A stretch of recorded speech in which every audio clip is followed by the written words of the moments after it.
இயேசுவில் அன்பு மிகுந்த சொந்தங்களே, எல்லாரும் நல்லா இருக்கிறீங்களா?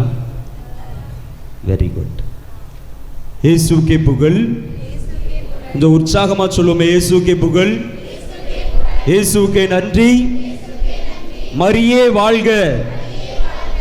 அன்பு மக்களே, இன்னைக்கு நான் உங்களுக்கு முதலாவதாக ஒரு இறை வார்த்தையோடு இந்த மறையுரையை ஆரம்பிக்கலாம் என ஆசிக்கிட்டேன். யாராவது வாசிப்பீங்களா? திருப்பாடல் 25 3வது இறை வார்த்தை. உண்மையிலேயே உம்மை நம்பும் எவரும் வெட்கமுறுவதில்லை. மகிழ்ச்சி. இதுதான் இன்னைக்கு நமக்கு கொடுக்கப்பட்டிருக்கின்ற வாக்கு தத்தம். அன்பு மக்களை, திருப்பாடல் 25 3 என்ன சொல்கிறது? உண்மையிலேயே உம்மை நம்பும் எவரும் வெட்கம் உறுவதில்லை. இன்னைக்கு யாரெல்லாம் ஆண்டவரை தேடி அன்னை மரியாவினுடைய பாதத்திற்கு நம்பிக்கையோடு, அதான் ரொம்ப முக்கியம், நம்பிக்கையோடு, அதுவும் என்ன சொல்லுது? உண்மையான நம்பிக்கையோடு யாரெல்லாம் நீங்கள் இங்க வந்திருக்கிறீர்களோ உங்களை கடவுள் ஒருபோதும் வெட்க விட மாட்டார், வெட்கமுற விட மாட்டார் அப்படிங்கிற அந்த நம்பிக்கை நமக்கு ரொம்ப ரொம்ப முக்கியம். அன்பு மக்களே, நான் நிறைய இடங்கள்ல இன்னைக்கு பார்ப்பது என்ன அப்படின்னு சொல்லி என்றால், கத்தோலிக்க ஆலயங்கள்ல நம்மளை பார்த்த உடனே நம்ம மேல வைக்கிற முதல் குற்றச்சாட்டு என்னவாக இருக்கும்? நீங்க சிலை வழிபாடு செய்கிறீர்கள். சொல்லியிருக்காங்களா? உங்களை பார்த்து யாராவது சொல்லியிருக்காங்களா? அடுத்த குறை நம்ம மீது வைப்பது என்னதுன்னா, நீங்க திருவிவிலியம் வாசிப்பதே கிடையாது, திருவிவிலியத்திற்கும் உங்களுக்கும் சம்பந்தமே கிடையாது. யாருக்கு? திருவிவிலியத்துக்கும் கத்தோலிக்க திருச்சபைக்கும். உண்மையா பொய்யா? நீங்க வழிபடுகிற முறைகள், சப்பரம் எடுக்கிறது, இன்னைக்கு நம்மள அன்னை மரியாவுக்கு சப்பரம் எடுத்தோம், அப்படிதானே? இந்த சப்பரை எடுக்கிறதெல்லாம் பைபிள்ல எங்கேயாவது எழுதப்பட்டு இருக்கிறதா? எதுக்கு எடுத்தாலும் அடுத்த கேள்வி அதான் கேட்பாங்க, அப்படிதானே? பைபிள்ல சொல்லியிருக்கா, பைபிள்ல இதை சொல்லியிருக்கா, பைபிள்ல இதை சொல்லியிருக்கா, பைபிள்ல இதை சொல்லியிருக்கா அப்படின்னு சொல்லியே தான் கேட்டிருப்பாங்க. அப்ப எல்லாத்திற்கும் பதில எடுத்துக்கொண்டு வந்து நேர்முகமாக இதில் நம்ம விடையை தேடினோம் என்றால் கிடைக்காது. மாறாக தூய ஆவியானவருடைய ஆற்றலோடு, அந்த தாகத்தோடு, அந்த பசியோடு நம்ம தேடும் பொழுதுதான் நமக்கு அந்த விடயம் வெளிப்படும். இதில் எல்லாத்தையும் நீங்க நேரடியாக பொருள் கொள்ள வேண்டும் என்றால் அதில் கொள்ள முடியாது. ஆனா எல்லாம் இதில் இருக்கின்றது அப்படிங்கிறது நம்ம தெளிவா தெரியும். அப்போ அன்பு மக்களே, இந்த மக்கள் எப்பொழுதுமே நம்ம பார்த்து கேட்கின்ற ஒரு கேள்வி, நீங்க ஏன் சுரூபங்களை தூக்கி கொண்டு வழிபடுறீங்க? நீங்க ஏன் சப்பரை எடுக்கீங்க? நீங்க ஏன் புனிதர்களிட்ட போய் ஜெபிக்கிறீங்க அப்படின்னு சொல்லி. இன்னைக்கு நம்ம இங்க வந்திருக்கிற எல்லாருமே நம்ம மாதாட்ட, நம்ம திருக்கல்யாணர் தாயிட்ட ஜெபிக்க வந்திருக்கிறோம். அப்ப இந்த தாயிடம் நம்ம ஜெபிக்கலாமா வேண்டாமா அப்படிங்கிற கேள்வி நிறைய நேரத்தில் உங்களுக்கு கூட வரலாம். வருமா? ஏன் அப்படின்னு சொல்லி அடுத்த கேள்வி வைப்பாங்க. அப்படின்னா, ஆண்டவர் இயேசுவுக்கு எல்லாமே தெரியும் தானே, அவர் தானே மண்ணுக்கும் விண்ணுக்கும் நடுவிலே ஒரே மீட்பராக இருக்கிறார். எதற்கு அன்னை மரியா? எதற்கு புனிதர்கள்? எதற்கு திருச்சபை? எதற்கு குருக்கள்? எதற்கு இந்த அருட்சகோதரிகள் எல்லாம் நமக்கு தேவை அப்படிங்கிற கேள்வியை அப்படியே அடுக்கி அடுக்கி அடுக்கி அடுக்கி கொண்டு போயிட்டே இருப்பாங்க. இவர்கள் எல்லாற்றுக்கும் நிறைய பதில்களை திருவிழியத்தில் சொல்ல முடியும். அதுல ஒரு பதில உங்கள் முன்பாக நான் வைக்க விரும்புகிறேன். ஒரே ஒரு பதில், விடுதலை பயணம் 3:15. நீங்க எடுக்கிறதுக்கு முன்னாடி நான் அதனுடைய பின்னணியை சொல்றேன். முதல் முறையாக மோசேவிற்கு ஆண்டவர் எரிகின்ற புதரில் காட்சி கொடுக்கின்றார். காட்சி கொடுக்கும் பொழுது அவரிடம், நீ நிற்கிறது புனிதமான இடம், உன்னுடைய காலில் இருக்கிற காலணியை அகற்றிவிட்டு வா அப்படின்னு சொல்றாரு. அப்போ அவருக்கு ஒரு டாஸ்க் கொடுக்கிறார், ஒரு வேலை. என்ன வேலை? எகிப்தில என் மக்கள் அடிமையாக இருக்கிறார்கள், அவருடைய கண்ணீரை நான் காண்கின்றேன், அவருடைய அழுகுரல்களை நான் கேட்கின்றேன் என்று அவர் சொல்லி அவர்களை போய் நீ கூட்டிட்டு வா அப்படின்னு சொல்றார். இதுலயே நமக்கு ஒரு விடை கிடைக்குது. என்ன விடை? கடவுள் நினைச்சா மோசேவை அனுப்பாமையே அந்த அடிமையாக இருக்கிற மக்களை அழைத்து வந்து விட முடியும். ஆனால் கடவுளுக்கு அங்கு ஒரு ஆள் தேவைப்படுகிறார், ஒரு மீடியேட்டர், ஒரு 2 பேருக்கும் இணைப்பாளராக ஒருவர் தேவைப்படுகிறார். அவர் தான் மோசே. மோசே கடவுள்கிட்ட ஒரு கேள்வியை கேட்கிறார். நீங்க சொல்றதெல்லாம் சரிதான், நீங்க சொல்றதெல்லாம் சரிதான். ஆனா நான் அங்க போய் யார் பேர்ல போய், அதுவும் அவ்வளவு பெரிய ஒரு சாம்ராஜ்யத்தை கட்டி எழுப்பி என் மக்கள் எல்லாரையும் அடிமையா வைத்துட்டு இருக்கிற அந்த அரசண்ட போய் நான் என்ன சொல்லி என் மக்களை உடுன்னு சொல்லுவேன் அப்படின்னு சொல்லி கேட்கிறார். அப்படி சொல்லி கேட்ட முடியுமா? சாதாரண ஒரு ஆளு, ஆடு மேய்ச்சிக்கிட்டு இருக்கிற ஒரு ஆளு அரசுங்கிட்ட போய் என் மக்கள் எல்லாம் விடு அப்படின்னு சொன்னா விட்டுருவாப்பிலையா? அப்ப கடவுள் சொல்றார், இருக்கின்றவராக இருக்கிறவர் நானே அப்படி சொல்லி. இதுக்கு அர்த்தம் என்ன? இருக்கின்றவராக இருக்கின்றவர் நானே. இதுக்கு அர்த்தம் என்ன புரியுதா? இதுக்கு குறைஞ்சது 1 மாசம் விவிலிய வகுப்பு நடத்தணும் அதை புரிந்து கொள்வதற்கு. அப்ப மோசேக்கு புரியல.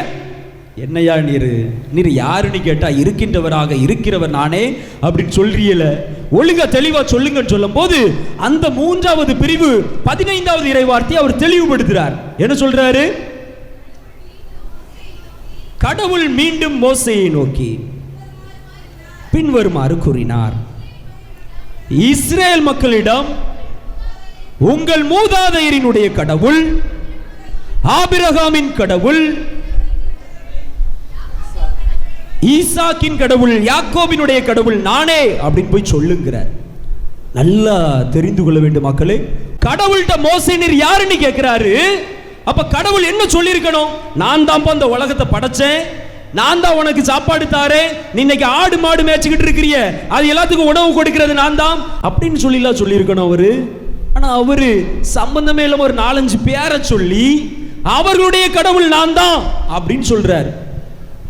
அப்ப இந்த ஆட்கள் யாரெல்லாம் அப்படின்னு சொல்லி நீங்க கொஞ்சம் கூர்ந்து பார்க்கணும், நுட்பமா கவனிக்க வேண்டி இருக்கிறது. அந்த இடத்துல இந்த ஆபிரகாம் என்பவர் யார், இந்த ஈசாக்கு என்பவர் யார், இந்த யாக்கோபு என்பவர் யார் அப்படின்னு சொல்லி பார்த்தோம் அப்படின்னா இவர்கள் எல்லாருமே கடவுளுக்காக வாழ்ந்தவர்கள். மரியே வாழ்க, உற்சாகமா சொல்லுவோம் மரியே வாழ்க. இவர்கள் எல்லாரும் தனக்காக வாழவில்லை, மாறாக அந்த மக்களுக்காக வாழ்கிறார்கள், அந்த சமுதாயத்திற்காக வாழ்கிறார்கள். எல்லாவற்றிற்கும் மேல இவர்கள் எல்லோரும் ஒரு விசுவாச முன் மாதிரிகையாக, ஒரு ரோல் மாடலாக வாழ்கிறார்கள். அப்போ கடவுள், தந்தை கடவுள் முதல் முறையாக மோசேயிடம் பேசும் பொழுது அவர் என்ன சொல்லி தன்னை அறிமுகப்படுத்துகிறார்? இந்த சமுதாயத்தில் யாரெல்லாம் விசுவாசத்திற்கு முன்மாதிரியாக வாழ்ந்தார்களோ அவர்களுடைய பெயரை சொல்லி, யாரு? அவர்களுடைய பெயரை சொல்லி அவர்களை மகிமைப்படுத்துகிறார். மரியே வாழ்க. இன்று இந்த தந்தை அன்று செய்தது போல தாயாம் திருச்சபை, கத்தோலிக்க திருச்சபை, திருவிவிலியத்தை இந்த உலகத்திற்கு கொடுத்த திருச்சபை என்ன செய்து நம்முடைய காலத்தில் வாழ்ந்த அந்த 2000 ஆண்டுகள் இயேசுடைய பிறப்பு அதிலிருந்தே வாழ்ந்து கொண்டிருக்கின்ற யாரெல்லாம் விசுவாசத்திற்கு முன்மாதிரியாக வாழ்ந்தார்களோ அவர்களை மகிமைப்படுத்துகிறது. இதை தான் நம்ம நல்லா தெரிஞ்சுக்கணும். அதனால புனிதர்கள், அன்னை மரியா, அந்தோனியார், புனித சூசையப்பர், புனித சவேரியார், புனித தோமையார் இன்று நம்ம எல்லாருக்கும் விழா எடுக்கிறோம் அப்படின்னா இது சாதாரண ஒரு விடயம் அல்ல. திருவிவிலியத்தின்படி, இந்த சத்தியத்தின்படி நம்ம வாழ்ந்து கொண்டிருக்கிறோம். இன்னைக்கு நம்முடைய பங்கு தந்தை பாசமிகு அருமை அண்ணன் வாசிக்கும் பொழுது எத்தனை மன்றாட்டுக்கள், 1000-2000 பேரு இன்னைக்கு அத்தனை மன்றாட்டுகளை வைக்கிறார்கள் என்றால் இது எல்லாம் இந்த வேத சத்தியத்தின் அடிப்படையில். ஏதோ ஒரு குருட்டுத்தனமான வழிபாடை கத்தோலிக்க திருச்சபை நமக்கு முன்பாக வைப்பதில்லை. இன்று அன்னை மரியாவை நாம் தூக்கி வைத்து கொண்டாடுகிறோம் என்றால் அதற்கு காரணம் இன்னும் நிறைய இருக்கு. ஒன்னு உங்களுக்கு முன்னாடி ஒன்னு சொல்றேனே. வானதூதர்கள் விவிலியத்தில் நிறைய பேரை சந்திக்கிறார்கள். ஆபிரகாமை சந்திக்கிறார்கள், லோத்துவை சந்திக்கிறார்கள், பாலாமை சந்திக்கிறார்கள், இஸ்ராயேல் என்று பெயர் மாற்றப்பட்ட அந்த ஆளுக்கு பேர் என்னது, யாக்கோபை சந்திக்கிறார்கள். ஆனா ஒரு இடத்துல கூட நல்ல கவனிங்க, ஒரு இடத்துல கூட வானதூதர் எங்கிருந்து வருவாரு? கடவுளுடைய சன்னதியிலிருந்து வருவார். ஒரு இடத்துல கூட ஒருத்தரை கூட வானதூதர்கள் வாழ்த்தியதாக இந்த விவிலியத்தில் எழுதப்படவில்லை. எல்லாம் கவனிக்கிறீங்களா? ஒரு இடத்துல கூட. இன்னும் நான் சொன்னது போக நிறைய ஆட்கள் இருக்கிறாங்க. ஏன் இயேசுவை கூட வானதூதர்கள் சந்திச்சாங்க. எப்போ? கெத்சமனி தோட்டத்தில், இன்னொரு இடத்துல பாலைவனத்தில் அந்த நோன்பை முடிக்கும் பொழுது வானதூதர்கள் வந்து சந்தித்தார்கள். ஆனால் எந்த நபரையும் திருவிவிலியத்தில் வானதூதர்கள் வந்து வாழ்த்தியதாக இருக்காது. நீங்க போய் ஆய்வு கூட செய்து பார்க்கலாம். ஆனா அந்த கடவுளிடம் இருந்து வந்த வானதூதர்கள் இந்த திருவிவிலியம் முழுவதும் நம்ம புரட்டி பார்க்கும் பொழுது ஒரே ஒரு நபரை அவர்கள் அருள் நிறைந்த மரியே வாழ்க என்று வாழ்த்துகிறார்கள் என்றால் அந்த அதற்கு தகுதியான ஆள் நம்முடைய தாய் அன்னை மரியா. மரியே வாழ்க, மரியே வாழ்க. இன்னைக்கு நம்முடைய கத்தோலிக்க திருச்சபையில ஏன் இந்த தாய்க்கு இவ்வளவு மகிமையை நம்ம அப்படியே தூக்கி வைத்து கொண்டாடுகிறோம்? என்ன பெற்ற தாயை விட நம் அனைவரினுடைய தாயாக இந்த தாய்க்கு முன்பாக வந்து நாம் கூடி இருக்கிறோம் என்றால் அது திருவிவிலியத்தின் அடிப்படையில். இது சத்தியம், இது சத்தியம். இந்த திருவிவிலியத்தில் அன்னை மரியாவுக்கென்று மிக மிக மிக மிக அதிகமான இடத்தை கொடுத்து ஆண்டவர் கௌரவப்படுத்தி கொண்டிருக்கிறார். அதை தான் கத்தோலிக்க திருச்சபை நமக்கு செய்து கொண்டிருக்கிறது. இன்னைக்கு என்ன உங்களுக்கு ஒரே ஒரு இறை வார்த்தை மட்டும் சொல்லலாம் அப்படின்னு ஆசைப்படுகிறேன். அன்பு மக்களே, ரொம்ப முக்கியமானது. நிறைய பேர் இன்னைக்கு கேட்கிற கேள்வி, புனிதர்கள் அன்னை மரியாட்ட நீங்க ஜெபிக்காதுங்க, நேரடி ஆண்டவர்கிட்ட ஜெபிங்க, ஆண்டவர் உங்களுக்கு எல்லாம் தருவார். கண்டிப்பா ஆண்டவர் தருவார்.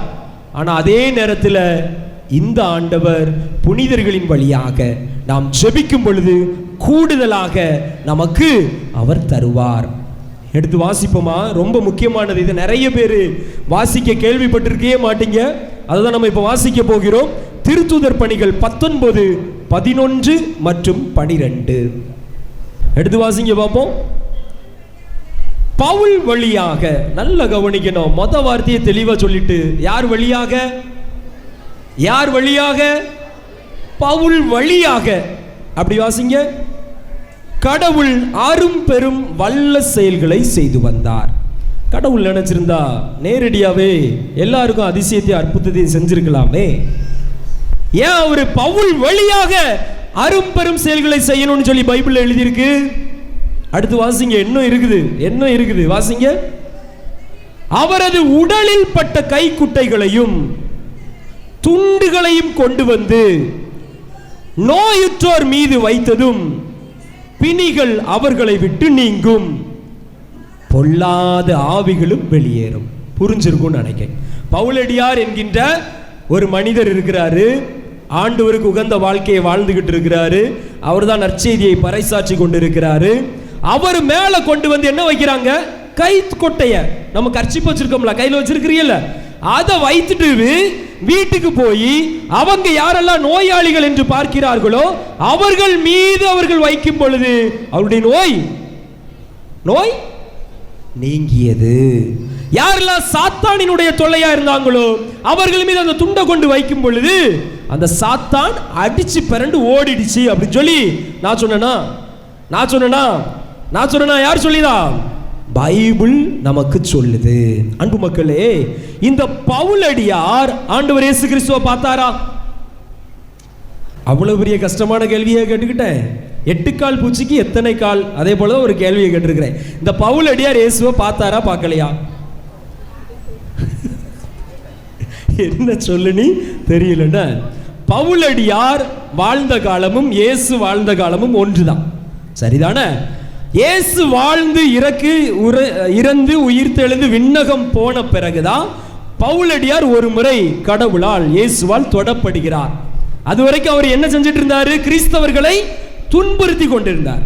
அப்போ ஒரு காட்சியின் வழியில் பவுலடியார் இயேசுவை பார்க்கிறாரு. யாருன்னு கேட்கிறாரு. நீ துன்புறுத்துகின்ற நாசரேத்தூர் இயேசு நான் தான் அப்படி சொன்ன பிறகு அவர் மனம் திரும்புறாரு. அது அவருடைய கதை.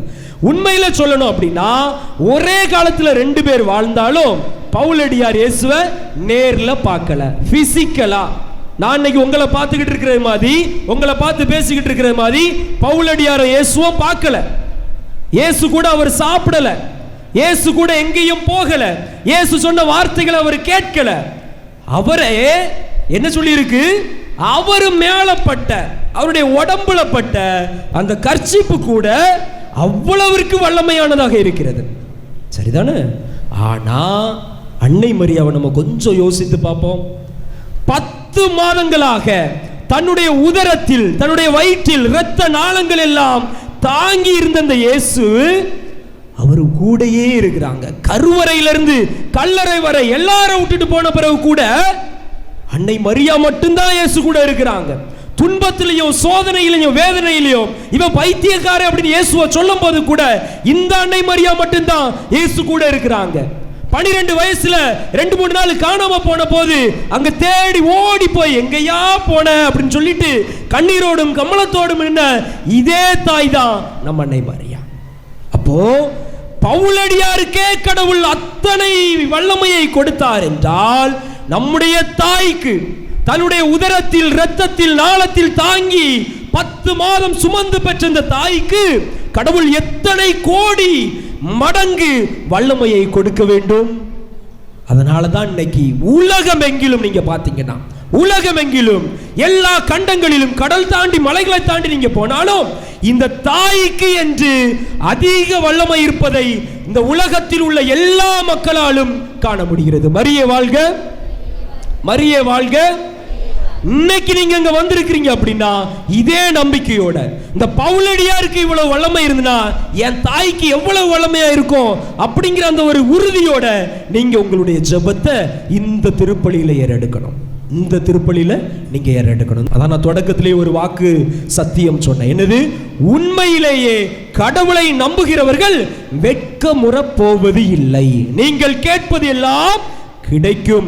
உங்களுடைய உடலில் இருக்கின்ற நோய்கள் எல்லாம் நீங்கும். உங்களுக்கு எதிராக எத்தனையோ பேர் உங்களுக்கு சதி திட்டங்களை தீட்டினாலும் நீங்கள் நம்பிக்கையோடு ஜெபிக்கும் பொழுது உங்களுடைய வாழ்க்கையில் இருக்கிற தடைகளுக்கு விடைகள் கிடைக்கும். உங்கள் வாழ்க்கையில் இருக்கின்ற சோதனைகள் சாதனைகளாக மாறும். உங்களுக்குள் இருக்கின்ற பலவீனங்கள் பலங்களாக மாறும். சில துளிகள் கண்களை மூடுவோம், கண்களை மூடுவோம். அம்மா, இதோ உங்களுக்கு முன்பாக நான் வந்திருக்கிறேன். நீர் எங்களுடைய கண்ணீரை பார்த்து கொண்டு இருக்கிறீர். என்னுடைய கஷ்டம் உங்களுக்கு தெரியும் அம்மா. அன்று காணா ஒரு வீட்டில அந்த வீட்டிற்காக அந்த குறையை நிறையாய் மாற்ற நீர் பரிந்து பேசியது போல எங்களுக்காக பரிந்து பேசும் தாயே, பரிந்து பேசுங்கம்மா. எங்க குடும்பத்தில் உள்ள பிரச்சனைகள் நீங்க பரிந்து பேசுங்கம்மா. நீ மட்டும்தான் எங்க வாழ்க்கையில பல நேரங்கள்ல பல புதுமைகளை எங்கள் ஆண்டவர் உம் மகனிடம் பேசி தந்திருக்கிறீங்க. தாங்கப்பா, நாங்க நம்பிக்கையோடு கேட்கிறோமா, கண்ணீரோடு கேட்கிறோமா. நீர் வல்லமை மிகுந்தவள்.